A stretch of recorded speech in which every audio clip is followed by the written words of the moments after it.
You're searching for how to buy shares of CION Investment Corporation, a business development company that provides financing to middle market firms and trades on NASDAQ under the ticker CION. This is an educational guide and not financial advice. To buy shares, you need a broker account. We'll use eToro as an example to demonstrate the process. After registering, you will usually have to verify your identity with an ID document and then add funds to the account. Use the platform search field and type the ticker CION to locate the company listing. Select the NASDAQ result that matches CION to open the official stock page. On the asset page, review the company overview, recent news, and the price chart to confirm this is CION Investment Corporation.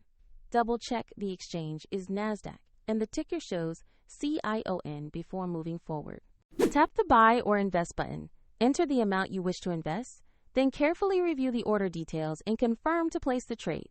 If the market is closed, the order may be queued or executed according to your chosen order type, and the platform will prompt you to add funds if your balance is insufficient before final confirmation. Once executed, your CION position will appear in your portfolio where you can monitor it. A link to eToro is provided in the description if you want to view the platform used in this example.